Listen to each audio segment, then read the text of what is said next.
Hey, good evening, everyone. Welcome to All Things Dr. Leo. Sorry for the late start, but we're here, and I'm delighted to have my very special guest, Brandie Inez Sutton. Hey, Brandie. Hello. We are thrilled to have you on board today and that you would take the time to share with us. It means a lot. Thank you Hopefully, for the I'm relationship. honored to be considered. Thank you. Oh, this is wonderful. So I just want to, right before we start, just make a couple of announcements to our viewing audience. We thank you for your support. Thank you for our sponsorship, our sponsors and persons that produce Holistic Harmony and Dr. Fedoria Rugless. Want to make a few announcements. No Gimmicks Book 2.0, the book and the workbook are available. Amazon.com, Barnes and Noble, and God'sChild.com. Next week's guest, I wanted to make sure that you know next Friday, March 22nd at 9 a.m. Central Time will be Joseph Joubert and Michael McElroy. Yes, both will be with us and they'll be talking about their careers as well as the establishing of the Broadway Inspirational Voices. So they are excited. I'm excited. Don't miss next week. On Good Friday at the Boulevard, many of you have been asking and participating on Friday, April 19th at 6:30 p.m. The premiere in Memphis of the Saga of the Cross, composed and written by Cyrus Chestnut, who will be with us. Pianist, jazz pianist, and legend, also featuring the narrator, Reverend James Forbes, the pastor emeritus of Riverside Church, will be with us. Also, Brandie is one of the guest vocalists we're excited about, and Charlotte Smalls, other phenomenal singers. So you don't want to miss that Easter Sunday at the Boulevard. We'll be moving to excited about all day. Crystal Rucker will be our special vocalist, and just great music all day. Again, many of you have been calling in, and I'm sorry, but the Aeolians will be at the Boulevard on Sunday, March 31st, 9 at Southwind and 10:30 at Midtown. Aeolians of Oakwood University will be with us. Brandie, we're thrilled. We're off to start, and we're going to just pray and get started. Lord, we thank you for this opportunity. Thank you for the gifts that you've given us. Thank you for Brandie Inez Sutton, the work that we see you doing through her. And we bless this time that you will be glorified and your people edified. In Jesus' name, amen. Amen. Brandie, so start and tell us about where are you from originally? I know you attended Oakwood and you went to high school there, but were you born there? Or tell us where you're originally from. I was born in Los Angeles, California, but Oh, we only were there until I was a year old. And then we moved to Huntsville, Alabama. So Huntsville's really what I know. I'm from Huntsville, but we always went back to Los Angeles because I have tons of family there. wow. But I'm a Southern girl. Wow. Oakwood Elementary, Oakwood Academy, and Wow. Oakwood So tell me about your family, your mom, dad, your brothers, sisters. How or do you have tell us about your family. Make it. um, my mom she's still in Huntsville. My father passed in 2014. Hmm. My mom's mom, the three of them, my mom, my dad, and my mom's mom, my grandmother, were pretty much the ones who raised me.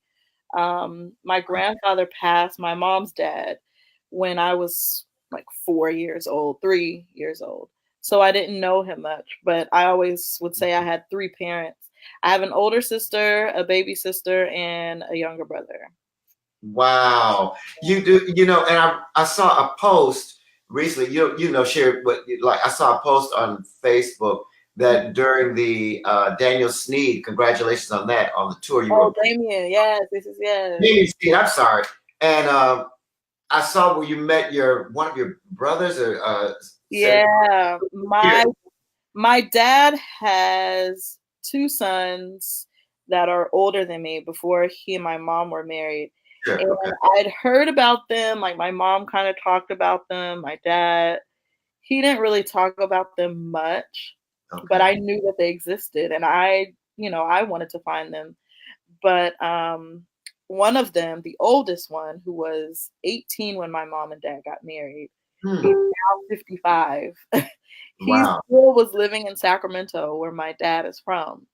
And I don't even remember how I was able to connect with him. There was a lady in DC who randomly heard me sing. And when she found out what my name was, she was like, "Where's your family from?" And when I told her, she was just like, I know your father, and I've known him since he was a little boy, and you have a brother. And I was like, where is he? Tell Oh, wow. me, what's his name? Like, she knew more than I knew. And from there, it took a few years before I actually was able to connect with him, but I finally did. And I had been in California, but just not close enough until Yeah. I went on this tour with Damien. And it just so happened that was the only part of the tour I was able to go on.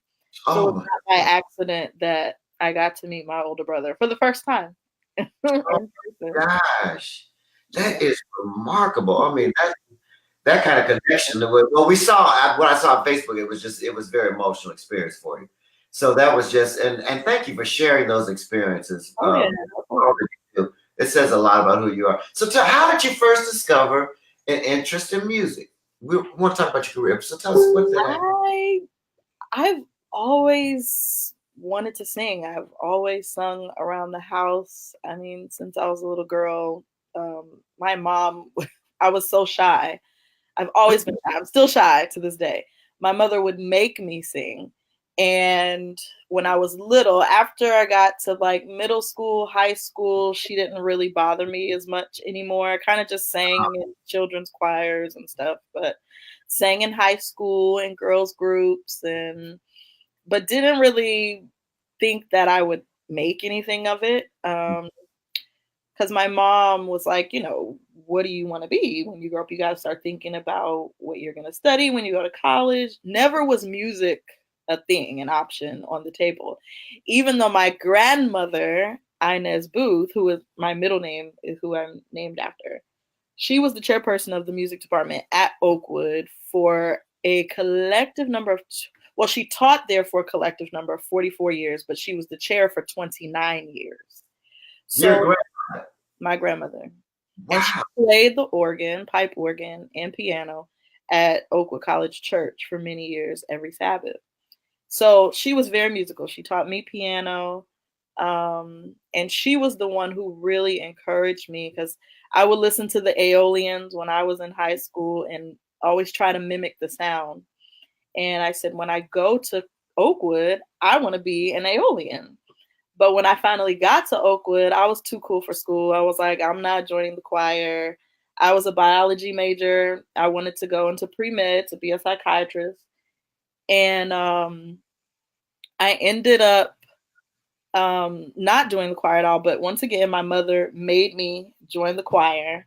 And from there, I started taking voice lessons and with Julie Moore Foster, who is still my voice teacher to this day. And I thank her all the time, every time we have a conversation. Thank you for making me do this. She was like, you need to drop biology and you need to do music. And my grandmother was the one who really encouraged it. My father's mother sang. Her brother was a jazz saxophonist. I mean, music is on both sides, but I never really knew that. I never knew how much it was on both sides until I started singing myself and getting into it. But my grandmother is really who I blame because when she first heard me start taking voice lessons and singing, she said, there's something very unique about your voice. She said, it's as if the Lord dropped it in your throat. And she said, one of these days, people are going to be lined up around the corner to come hear you sing. She said, I may not be living to see it, but you mock my words and watch what I do. So from that, I'm like, okay, is she serious? Like, could this actually happen to me? And things just started happening. I started doing vocal competitions when I was in school and winning them. Out of 8 that my voice teacher took me on, I won 7. And every time I would call my grandmother, I'm about to go to a competition, pray. So if I won and I called her back and she was like, see, it just reinforced her encouragement all the more. So I'm like, never going to give up. How long ago did your grandmother pass? Was that recent or In 2010, in 2010. That's significantly a while to see you kind of start off in your career. That is amazing. But what I'm amazed about is that I didn't hear you say, when I'm in Florida, I hear that the musical experience, or you were inspired by your grandmother, but you didn't say that you were taking lessons or doing all that as a child. It's just like this gift came out of nowhere, and as a result, your mom said you are going to sing in the Aeolians, and that's how it got. That is amazing. Yeah. So who was over the choir? Did the choir director at that time Dr. Lloyd Mallory? Lloyd Mallory. He was the conductor at the time when I was listening to the Aeolians. The Lift Every Voice and Sing album was the album that was out when I was like an Aeolian fiend. And I remember one day he came to my grandmother's house for like advice, because a lot of, especially people who went through the music department, would always, confide in her. And I remember he came to the house one day and I was so starstruck. I was like, oh my God, Lloyd Mallory is in my grandmother's living room. But he had no idea who I was, had no idea that we would have the relationship that we have today at that time. And because I wasn't even really thinking about pursuing singing then either. But once I graduated, Julie Moore Foster took over the Aeolians. So my freshman year and sophomore year, she was the director. And then Lloyd came back. Oh, gotcha. Wow, that's amazing. So tell us a little bit about your some insights in your matriculation, your musical experiences at Oakwood. So now you're at Oakwood, you've gone through high school, you're at Oakwood now, you're singing with the choir, so you've established that you're going to be, when did you establish again that you would be a voice major? Was that after your first year, or was it? I did biology for a year and a half. And then I had it as a minor. And then, so second year, I guess the second half of my second year is when I took it on as I think I took music on as a major then, or a minor. Okay. Yeah, but somewhere about in there. So what were some of your what were your experiences like matriculation, as it helped you evolve and shaped you into a singer and building your confidences as a singer? What were those experiences? It's so funny. Being at Oakwood, I think helped me a lot because music is so important there. You don't get up unless you can do it. Wow. Because everybody who gets up is amazing. And it's like, I think what it really did in a way was spoil me, because now when I go outside of the school and I don't hear something that is not just precise, but artistically expressive and telling a story and making you feel something, that's what Oakwood did for me. Singing in the choir and the concerts we used to have, and I mean, in tears and so emotional just from a song. Yeah. Which a lot of people, or a lot of performances that I see, I don't get that same thing. Yeah. So I feel like that's how it helped me. Just being able to tell a story, and here we go. I'm doing something important. Hey, Judah, let them say hello. Judah, they would love to meet your son. Judah. Oh, wow. Come here. Pops is on. Say hello. Hey, tell us, Brandie, who this is. This is my son, my partner in crime, Judah. Right. All right. Are you leaving now? I'm hungry. Okay. Give me a few minutes and then we'll take care of that. Maybe I'll just get ready to eat this. Okay, go do that. They're in the fridge. I know that. Okay. Anyway, sorry. It's okay. Go ahead. According to HuffPost, keeping a potato in the cold temperature of your That's hilarious. Yeah, so that, I think I know for a fact my musical experiences. I mean, I was able to do my first opera there in opera workshop. We did the Magic Flute and I sang Pamina, which I just sang with Kentucky Opera last year, and getting ready to do again. I can't talk about it yet, but I'm getting ready to do it again. Wow. So I'm very grateful for that experience. Just like studying and singing under my voice teacher there, Julie Moore Foster, and Dr. Mallory, I mean, has literally shaped who I am as an artist. Wow. So now we're at Oakwood. You finish Oakwood, you graduate. You said some very key things. How Oakwood, the musical artistry, the passionate singing, the accuracy and precision that you've learned, what it takes to be a performer in undergraduate school. So that's so important that vocalists get that and the musicians get that. So now you get that. You finish. You've got your fundamentals, and now we leave Oakwood. So what happens after Oakwood? I think a lot of singers want, okay, I've had great studies, a great teacher at undergrad, or I'm ready to go into a career. Do I go to New York? Do I try out for the Met? What was your life like after Oakwood? What was the decision? So now you decide now, okay, now I think I want to do this singing thing. Is that what happened? Or tell us what goes on after our Oakwood. While I was at Oakwood, I didn't think that singing would really be something that could sustain me until my voice teacher really encouraged it. And she said, yes, yes, it can. She showed me different careers and the money that I could make doing music. So I finally gave in. Now, what kind of messed me up was the fact that I had this plan in my head that after I graduate Oakwood, I'm going to audition for a grad school. I'm going to get in. I'm going to finish grad school, and then I'm going to audition for a young artist program. I'm going to get in. And then after my young artist program, or in the young artist program, some big agent is going to hear me and love me and sign me, and boom, career. I'll be fine. Okay. But that's not at all how it happened. Wow. When I finished Oakwood, I auditioned at a few of the top schools, didn't get in. I got very close in Juilliard, didn't get in. I got accepted to Manhattan School of Music, didn't get offered any money. Wow. So I didn't know what I was going to do. I don't even know. At that point, my plan was starting to fall by the wayside, and I started realizing that life is tea. I started realizing that life had the upper hand over my plan.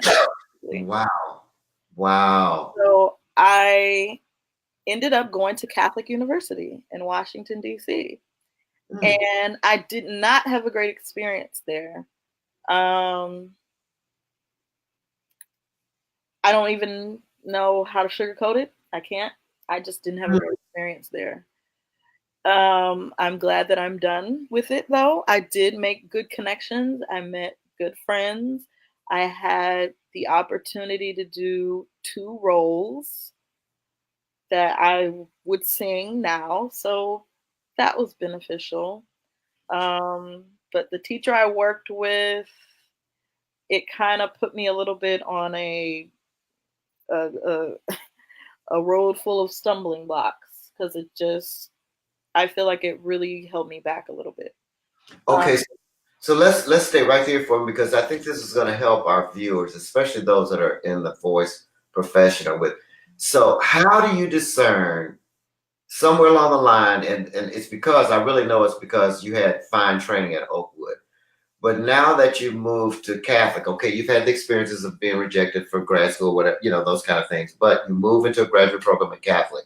So you discern that this particular experience, I don't want you to get into names or all that, but this particular experience is not working well for your voice. How do you make that discernment? How do you know that this is not it, or that I'm not growing, or am I being vocally hindered? How do you make those discernments? And I think people need to know this.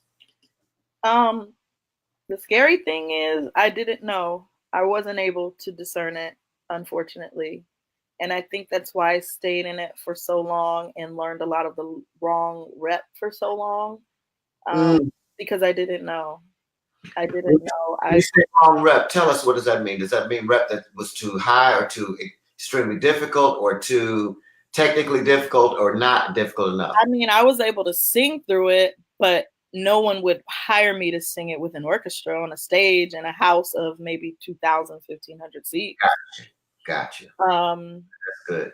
I think what I would advise a young singer is to get to know your voice, because I think if I knew my voice, or if I was more acquainted with my voice, if I was in that practice room all the time, taking the time to find out my technique and feel Right. what everything is, then I would have been able to say, okay, I don't really trust what you're saying, or I don't think what you're saying is right. Can we explore something else? But Yeah. I just trusted everything anybody told me who I assumed knew more about the business than I did, or about vocal studies and technique and the career and than I did. That So was my problem. so where was the link that made you cross over? So now you're in DC, not so great of experience. So what do you do? How do you transition to the next level to say, okay, this is not working? Where did you move to say, okay, this works vocally for me, and then this has propelled you? I mean, so what happened? What can you discern that? You remember what happened? You know, I don't even know. Only recently did I really figure out my voice and what I should be singing. Russell Thomas, who is an amazing African American tenor, has an amazing career right now, took the time to pick up the phone and talk to me and mentor me. And we were on the phone for a couple of hours while he chewed me out and ripped me a new one. And I said, thank you. Thank you.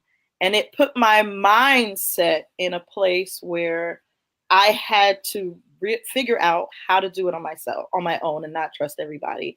Right. And he picked one aria for me. I learned the aria, and I started taking that around to auditions and watched the different reactions, because the aria was an aria that people didn't know, so they couldn't compare me to anybody else. It was an aria that was perfect for my voice because it showed the line that I had, but also the coloratura and the height and the color, the warmth, but it wasn't something that was too big for my voice to sing. So I love and I appreciate Russell to this day for doing that.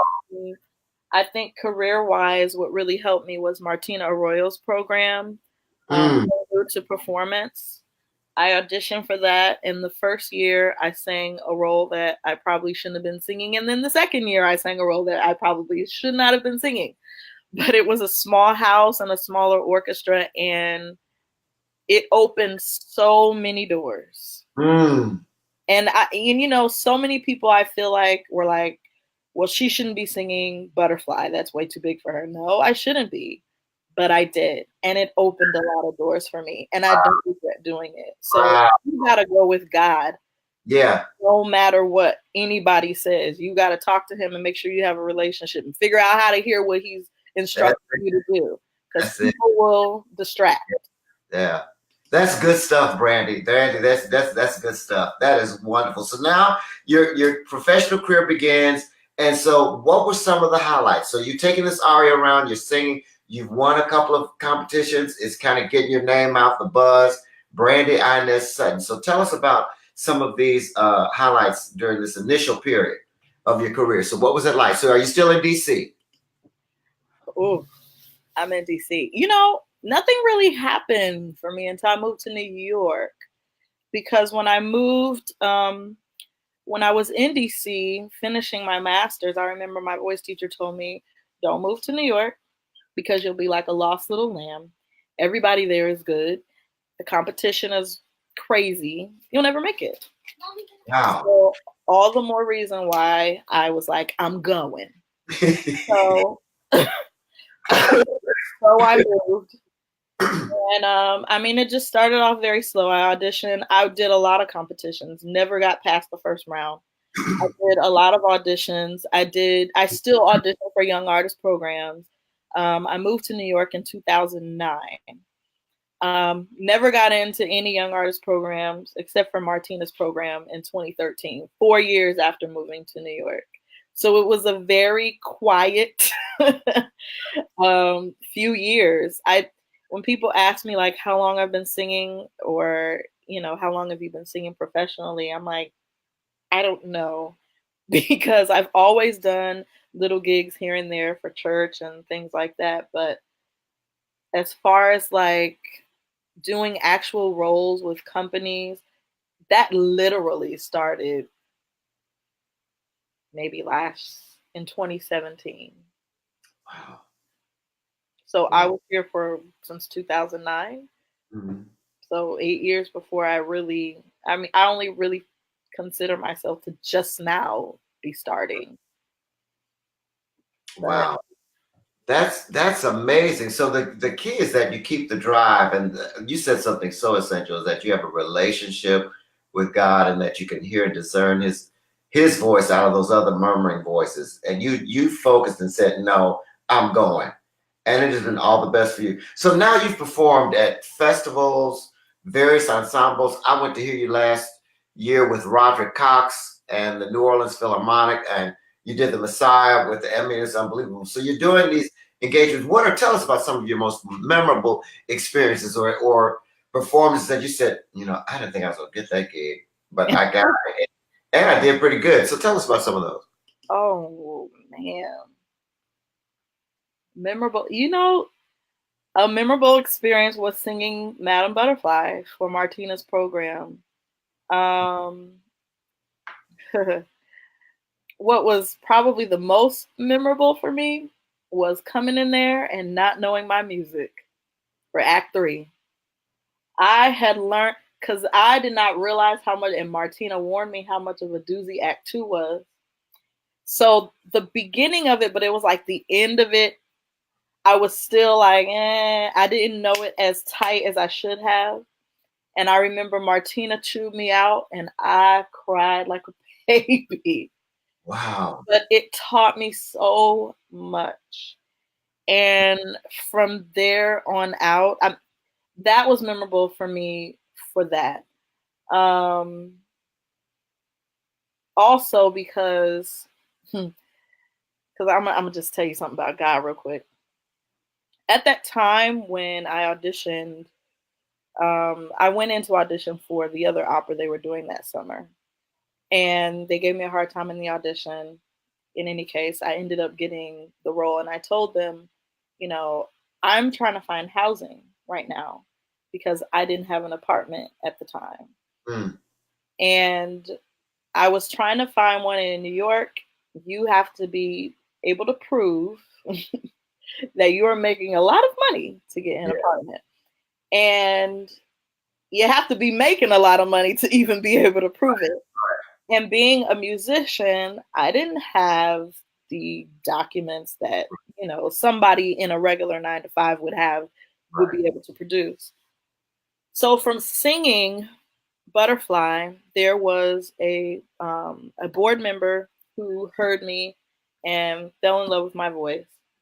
I talked to the administrative head there, Mark Rucker, and his wife, Sadie Rucker, who I call my fairy godparents to this day, because after doing that program, they have single-handedly been responsible for a lot of my success because they always recommend me. They always call my name for gigs. And that's really what it's about. It's when people pick up the phone for you. Yeah. And that's what they did for me. And when I did not have a place, I told them, I was probably going to have to go back home to Alabama because, I had a kid who was a year old, no apartment, no job. And Sadie said to me, well, there's a board member that knows some things about grants for singers. Write to him, tell him everything you told me, spell it out. And so I did. And he said, because she said he fell in love with your voice. I'm sure he would love to help you. So I'm like, okay, sure. I wrote to him, told him everything that was going on. He said, could you come by my house at this time, at this day, come meet with me? And I'm like, sure. Went over there. This man said, I'm going to put you up in an apartment for a full year. Oh my God. I couldn't say anything, but I just started crying. I just broke down. Because when I was looking for the apartment, my mom flew up to New York to help me, everything. We could not find anything. And I literally came to a point where I had to throw up my hands and say, God, I don't know what else to do. I don't know if I should go back to DC and try to figure out my way. It's just as expensive there. Should I stay here in New York? Should I just give it all up and go back home to Alabama for a minute and let me be a mom for a minute? You know, because everybody was like, once they found out I was pregnant, oh, her career's over. And I literally got to a point where I was like, I don't know what to do. So I fasted. And every single time I fast, God answers, either before my fast is over, right after. This time, it took about a week and a half. And when I wrote to him, and that man said, I'm going to put you up in an apartment for a whole year, in the apartment that I am in right now to this day. And for 1 year, he put me in that apartment. And after that, I had to do it on my own. And every month after that, slowly but surely, God just kept making a way. Every time I went to that bank to get my rent check out, I was shouting. Yeah. And so Butterfly has been my most memorable experience. Wow. So many things since my New York City opera debut came from that, because Sadie and Mark recommended me to the general director of New York City Opera, who at the time was not with City Opera. But I would have to say Madame Butterfly so far has been my most memorable. I mean, everything else is learning, it's experiences. But those are the things I feel. That was the experience that really reminded me how important it is to have a relationship with God and go with Him. Well, I'm glad it's you keep referring everything you're going back to your relationship with God. I think it's so profound. It says so much about who you are, Brandie, and the results. We hear it in your singing. I wanted to. You don't have to go in detail, but it just hit my heart when you said when you were pregnant a year before that, and how the naysayers were saying your career was over. Tell us a little bit about that, because we know I know of some. I'm thinking of one right now that is at that point to say, naysayers, oh, it's done. They can forget it. But how did you get past that? I want you to tell us. Okay, you're singing, your career started. Okay, baby's coming. So you're hearing the name. Oh, is she shut down? And some are rejoicing. You know how the enemy is. Some rejoice. How did you push past them? What motivated you to say? Because you probably did say, okay, this is it. But what pushed you to say no? And you're a great mom, by the way. Thank you. Honestly, it never bothered me. It never made me think for a minute that my career was over. Even when I got pregnant and people were saying, well, now you're going to have to be a mom, or now you're going to have to, people going to say what people going to say. They're going to say based on their opinion and based on their experience, not on my opinion or my experience or what I've been through and what I've gone through. They don't know. People like to hear themselves talk. Right. I never let it bother me for a second. I'm somebody that doesn't care too much about what people say and what they think, because if I did, man, my hair would I'd be bald or gray or you just can't let stuff like that stress you out, because God is bigger than that. Yes, He is. I knew my purpose and I was sure of that. And the more I sang, and because for me, every time I open up my mouth, it brings me closer to God, because every time I step to a microphone or wherever, before I open my mouth, I bow my head and I pray and I ask God to bless somebody with what I'm about to do, no matter what it is that I'm singing, and to just use me. And the closer I become to Him, it just reassures my whole perspective of not caring what people say, because He's bigger than that. He's bigger than them. My purpose is bigger than that. So. Well, now you've established yourself as a singer. You're moving forward. I want to ask you a question about being on the roster with the Met. But before that, how do you plan? Now you're successfully moving with these auditions and competitions. So tell us, singer, now, what's the best preparation? I know it's individualized, but what do you think? 3 basics that, if you're really serious about a competition, this is what you need to be doing. Sing through your music, your arias, whatever you're presenting in competition or audition, every day.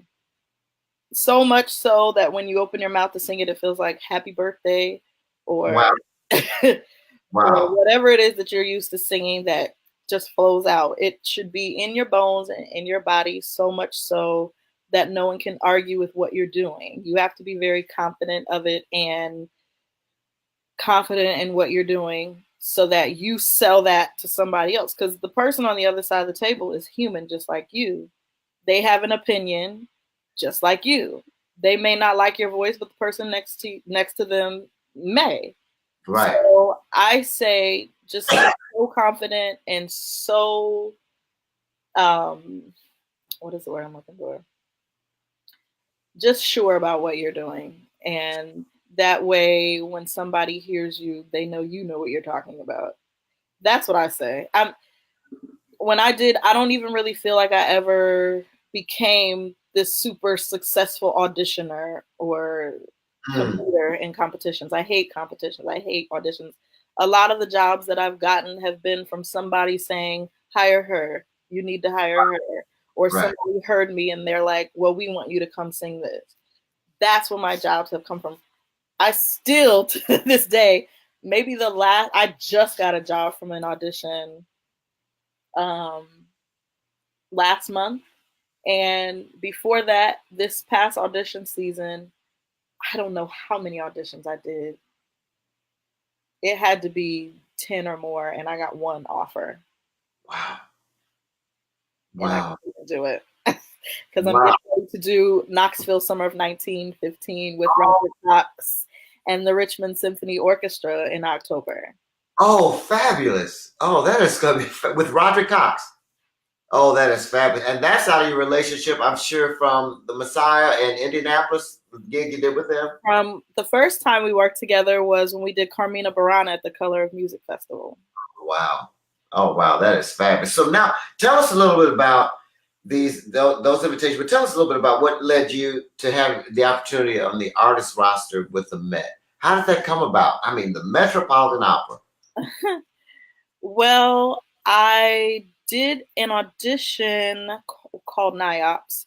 It's basically an audition you pay for where a lot of opera houses send representatives to New York to hear a plethora of singers. It's a program that David Blackburn created so that, because a lot of singers go do these European audition tours.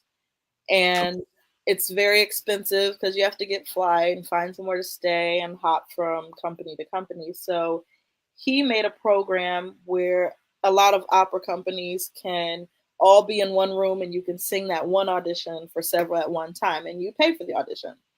But it's not a lot, maybe $200 or $300.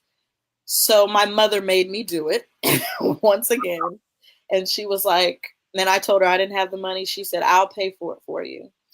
And Lenore Rosenberg, who was at the Met at the time, was at the audition. And after I finished my audition, the audition monitor said to me, the president, David Blackburn, would like to have a one-on-one with you after your audition if you can stay. But I was running to DC for Messiah right after the audition. So I said, well, I can't, no, she wanted me to come back the next day. So I said, I can't come back the next day. But she said, they're about to go on lunch break. So if you want to wait around. So I did. And Lenore came out and she introduced herself and she said, I would love to have you come to the house and sing some more for us if you would like. And I'm like, yeah, I would like. So I did the audition, wrote to her and asked her for feedback. And she said, well, your voice is too small for the Met and there's nothing I can really offer you here at this time. So thank you. Much success. Wow. And so something said, but God told me that I was going to sing here. So something's not right, ma'am. You were misinformed. And I worked at it. I told, again, Russell, he said, maybe you need to go in with different rep, something that sits higher, something that would make more sense for you to sing there. So I wrote to her and asked her if I could come sing for her again. And she said, yes. So I went, I sang for her again. And the funny thing is, I told my teacher at the time, she said, well, she's been there for a while. Maybe after a few years, or maybe soon she'll be retiring. Someone else new will come in, and then maybe they'll want to hire you. And sure enough, found out she was leaving. Someone else was coming in to take her place, and it was someone that I knew and who knew my voice. And so I'm like, okay, maybe this is it. But I still went in and sang for her one more time. And this time I wrote to her and asked her for feedback, and she didn't respond at all. So I'm like, okay, maybe no news is good news. But after a while, I say months passed, and I never heard anything. And when I did my City Opera audition debut, maybe 6 months later, something said, just write to her and invite her. And she wrote me back and said, well, I can't attend, but I would like to offer you a cover contract. And that's how it happened. Oh. So the same person who told me no, Right. God was like, nah, you got to tell her yes. And that's how I got in there. So, and before she left, before the person came in that you knew, isn't that amazing? Yeah. So what's upcoming? Have you performed at the Met yet, or what's up? Can you talk about anything yet, or Well, I covered A Flower Maiden in Parsifal. That was the first contract that she offered me. I am not a part of the Porgy and Bess coming out. Well, I am a part of it. I'm covering Clara. Oh, but I may not go on. So okay. Let's see. And I plan on coming in for my birthday for that in October, but September, right? It's in September. Yeah, it opens the season, yes. But I don't cover the shows until January. So got January shows. Okay, okay, all right. So recently, you were Aretha Franklin's had this thing where she was picking an opera artist that she could sign on, and I think you were her pick. Or somehow this happened. So how did you establish a relationship with her? How did that happen? What is the result of that? Since Aretha, that was amazing.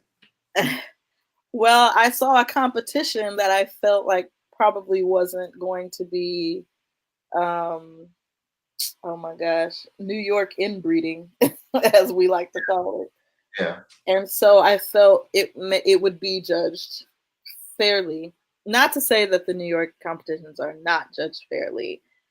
However, I see a pattern with them, and I figured I wouldn't see that pattern with Aretha's. So I decided that I would audition for it. And the funny thing is, I was 6 months pregnant when I auditioned, when I sent in my materials. And so I prayed right before I sent it off. I said that was the first set of materials I mailed off before I said, God, go before it and your will be done. Yeah. And I sent the materials off, and maybe it wasn't that much longer, maybe a month later. Seriously? Where's my shoe? No. I need to just excuse me. Do I need to get my shoe, or are you leaving the room now? I love this audience. This is family. I love it. I'm seriously doing something important. I don't have time to play with you right now. Sorry. That's okay. So maybe a month later, I was sitting in my living room and my phone rang, and it was a number from Michigan. I didn't know. I was like, well, they'll leave a message if it's important. I listened to that message, and she was on there herself saying, this is Miss Aretha Franklin. I got your audition package, and I absolutely love your voice. And I can't remember what else she said. I know I had that message saved for so long, but it was on an old phone, so I don't have it anymore. But I called my mother, and I called Damian Sneed. Wow, yes. Damian is like a brother to me. Yes. And the both of them were like, call her back right now. And so I did, and we talked. And she encouraged me so much. And she asked me to send her another CD. Nothing ever really came of it, as far as, because she wanted to sign me to her label, but she had a lot of things going on as well. there were also two other sopranos that she had picked, and she wanted to kind of make us this Three Mo Divas group. Yeah. But it never happened. But I think just the experience was exactly what I needed when I needed it. I went to her concert at Radio City Music Hall. She had tickets for me, Wow. backstage passes. We went to her after party with her, and I got to sit and talk with her for a little bit.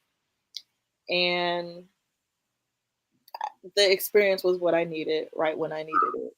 Wow. Wow. That's amazing. So you've traveled, as you said before, you traveled nationally, internationally, Brandie, performing acts that range from Porgy and Bess, Magic Flute, La Boheme, just several arts. So how important is it for singers?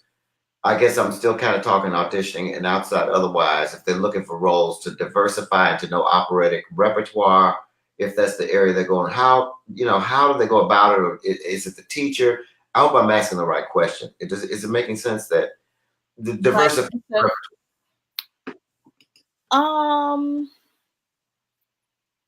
I think, well, I mean, Porgy and Bess to me is just as much an opera as Bohème or the Magic Flute or anything else I sing, because I still have to use the same technique, the same props, and the same support to sing that stuff as I do anything else. Mm-hmm. So when I think diversify rep, I'm thinking opera, jazz, gospel. Gotcha. I think more along those lines.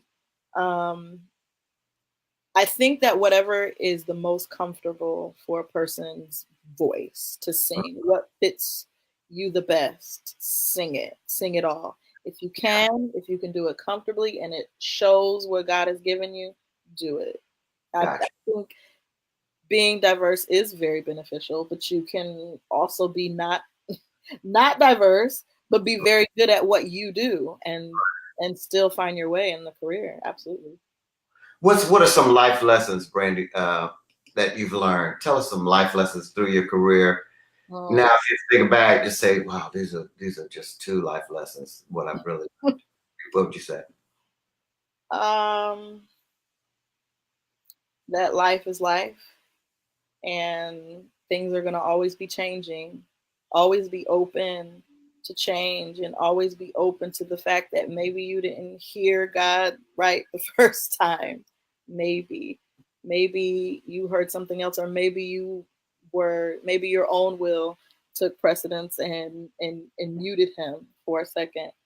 But I think that has been the biggest thing for me, is that life is just ever changing, and every time I make a plan or that something is going to go this way, it never goes that way. Yeah. And I also learned to stop stressing, because when I first moved to New York, adjusting to the hustle and bustle life was kind of crazy. And I'm a Gemini, so I feel like I can easily adjust. Right. And adapt to my situation or my surroundings. But it took me a little bit more time, and I was missing planes and trying to get out for gigs, and just the life here was crazy. I will say that. Yeah. And I realized that sometimes my circumstance wasn't that bad. Like, for example, one time I was running late to a plane, and I think I was trying to get home to Huntsville. And the tickets to Huntsville are always so expensive. So I said, I'm going to fly into Nashville or Birmingham, whatever it was. I'm on my way to the plane, and I missed the plane. But when I got to the airport, they said, well, we have a flight that's going into Huntsville. That's close to Nashville, Birmingham. Would that be okay? I'm like, yes. Right. That's even better. Right. I was late, but I was stressing because I was late because of whatever New York situation or my own self, because I will be late for something. Yeah. Okay. And, it was just that I felt like God was telling me, don't worry. Everything happens for a reason. I am doing this. I've already gone before you and I have mapped this out. You're stressing for no reason. And I always figured that out. That was always the lesson that I would learn. Yeah. Don't stress because everything is going to work out. Right. Brandie, so now we have singers, again, some singers that will eventually log on. So audience, please take the time to share this, as I know that you will. Tell singers what are some key rubrics or points that they need. How important is appearance? How important is character integrity? I know we've talked about knowing your repertoire, but how are these things in coming into an audition or coming into a gig that they've called you in, just even appearing in for a rehearsal? That when you came for the Boulevard for Christmas and other things, by the way, you were just stunning. They're still talking about appearing and singing Courtney Carey's work. But just your dress when you come out, no telling what people just love when no telling what Brandie's gonna wear because it's always a class act. It's always a class act. So how important is that in professional business acumen? How showing up for gigs, showing up on time, how important is all of that? Very important. I mean, obviously it's a very it's just a professional standard. You don't want people to have to wait around for you. You want to be on time, to start the rehearsal on time and not waste time, because everything is very regimented in rehearsal processes because we can only rehearse for a certain amount of time.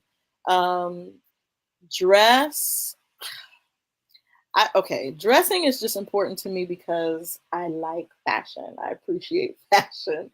And any opportunity I get to play dress up, I take it. So, because I really feel like, again, that kind of comes down to caring what people think about you. Mm-hmm. Obviously, you don't want to come in looking like a bum off the street or in a potato sack, which nobody's really, going to do.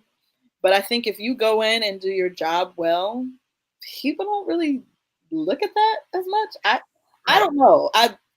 To be honest, I mean, yes, I feel like the politically correct answer is yes, it's very important. Come in, dress to the T, dress to the nine, look your best. Yes, it's a professional standard. But I have gone into rehearsals looking crazy before, because maybe I didn't have time. I don't dress up for every rehearsal. Why? Okay. But I also don't go in there, looking like a bum. Right. I understand that. This is good. So how do you balance? You've got so much going. You have your single mom, solo career. You're faithful to your church, and then you sing at Abyssinian church, and how do you find balance? And you seem like you're a lot of fun. I mean, times you like to go out and eat and laugh.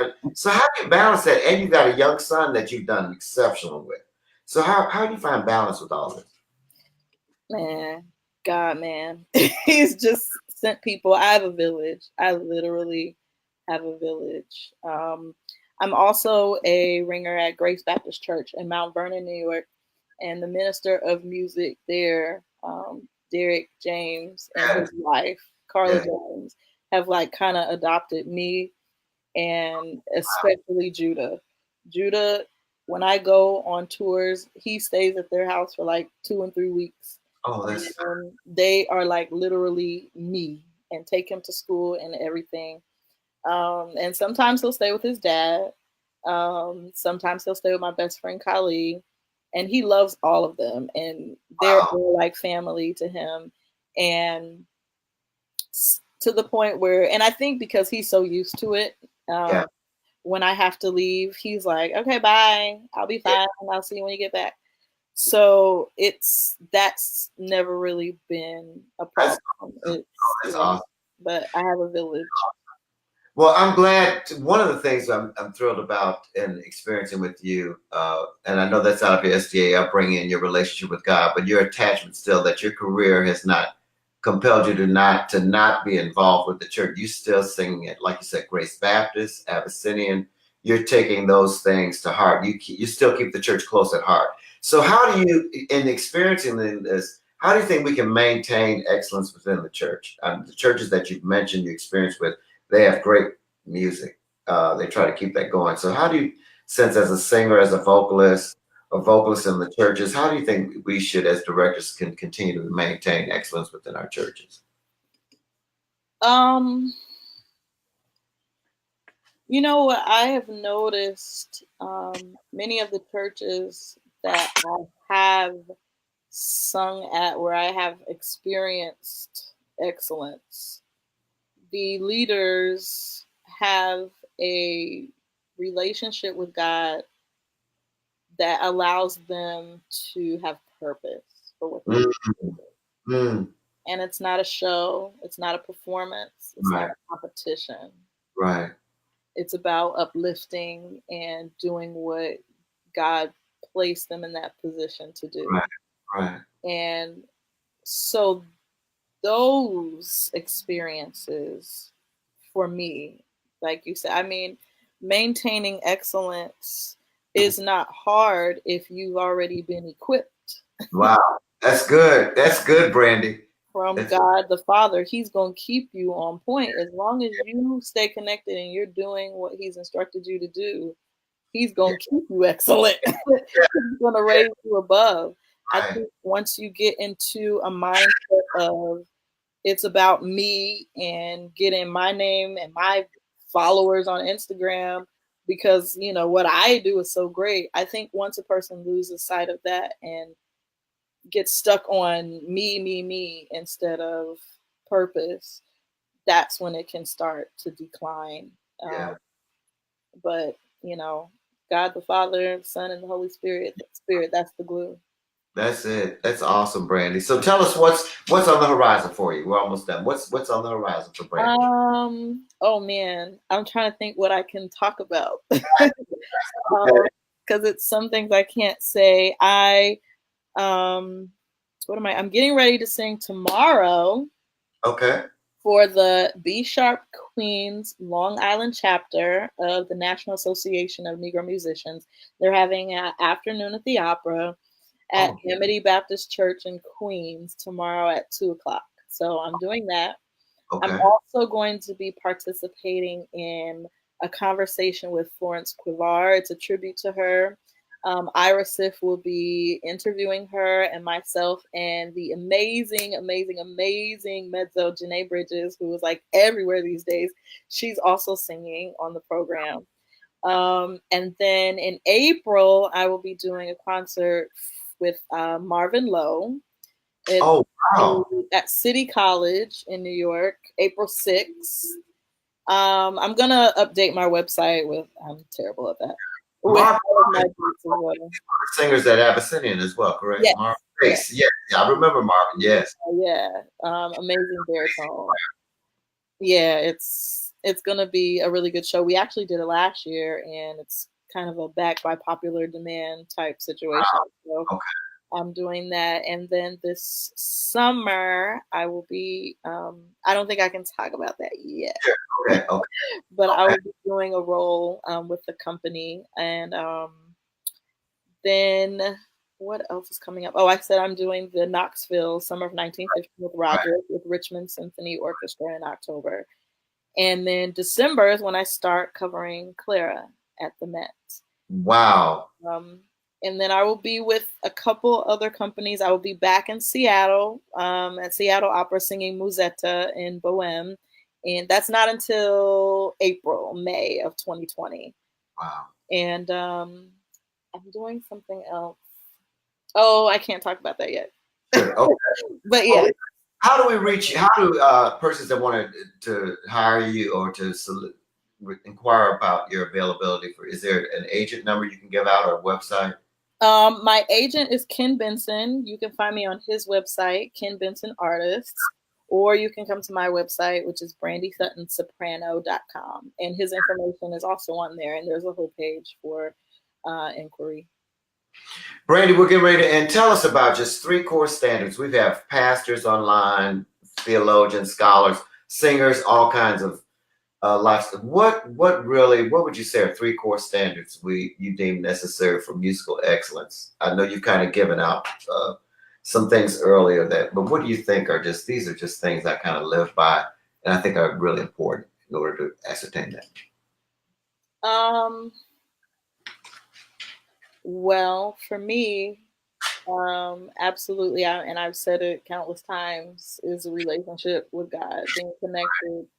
Um, I feel like it has allowed me to be very creative and to be a storyteller Yeah. in what I do and make sure that every word that I sing is understood and felt by my Mm, audience.